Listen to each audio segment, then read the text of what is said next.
National Executive, but some legal analysts and constitutional experts are saying that they're stuck in the past and even ignore the Constitution. Well, as I am obligated to do, I offer right of response from Contralesa. It's President Phathekile Holomisa. Mr. Holomisa, good morning to you. The reason, of course, that you're with us is we had a chance to speak to Pierre de Vos earlier in the week, one of those people who was quite critical for your call for an inclusion in Jacob Zuma's cabinet. So as a right of reply, I would like to know from you, why do you want the inclusion to take place? Well, good morning. First of all, we are making this call because we believe that we continue to have a contribution to make towards the building of a South Africa that is the home to all of us. A South Africa that is stable, South Africa that is morally stable, a South Africa that looks after the interests of the poor, especially those living in the rural areas. We also make it because historically the ANC was formed by, among others, traditional leaders, to the extent that there was even a house of traditional leaders.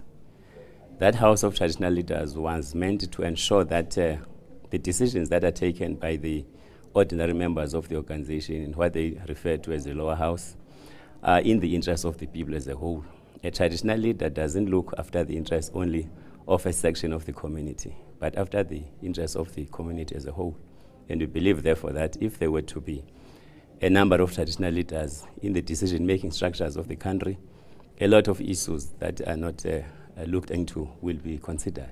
We'll discuss some of those issues as well, Mr. Holomisa, in just a moment as well. But as I mentioned earlier in the week, we did speak to Pierre de Vos. We will continue our discussion with Mr. Holomisa in the moment.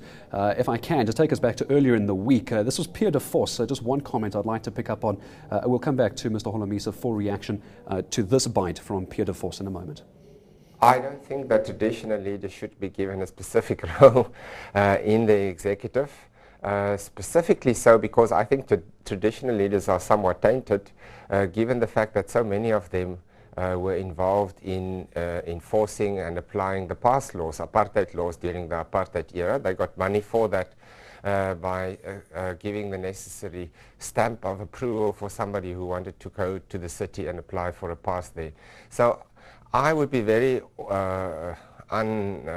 unhappy or awkward if traditional leaders were given special treatment in this way. That doesn't mean that if they stood as members of a political party, like part of the ANC, that the president couldn't appoint them, but not because they're traditional leaders, but because they happen to be members of the majority party in parliament. Because our constitution says, yes, you have a right to your culture, you have a right to your own belief system, but that is always subject to the Constitution. And the Constitutional Court has on many occasions already declared unconstitutional, say, parts of the customary law that infringed on the right to gender equality.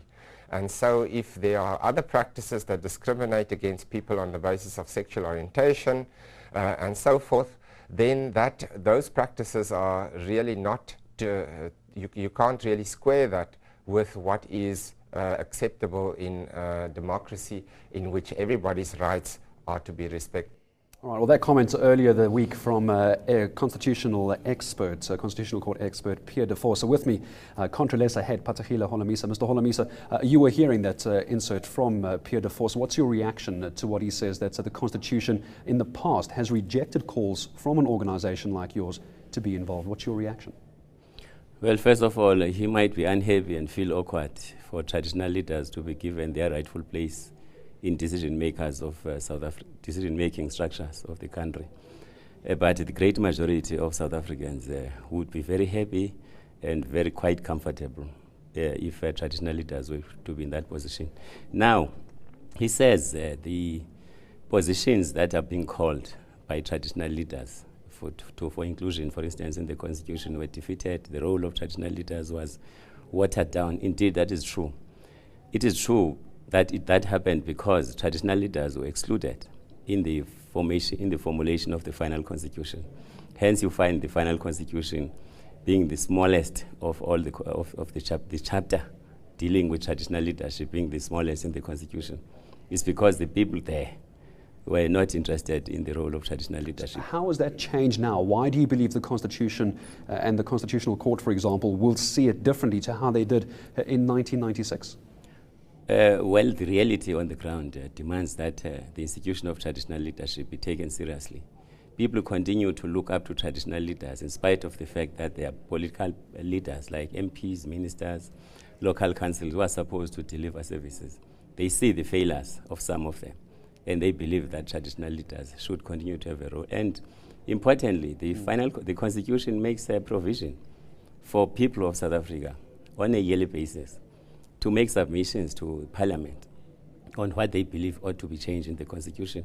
That means then that this is a living document belonging to the people, that it must at all times look after the interests of the people and not the other way around. That document also, Mr. Holomisa says in section 211, if I may, the Constitution will continue to protect and avoid discrimination on the basis of sex, gender and sexual orientation as well. Is it not true that as part of traditional leaders and the organization, you are in favor of polygamy and also against same-sex marriages? Is that not a fair comment to make? And if so, how do you respond to what the Constitution, as you say, protects the country? It is enshrined in the Constitution.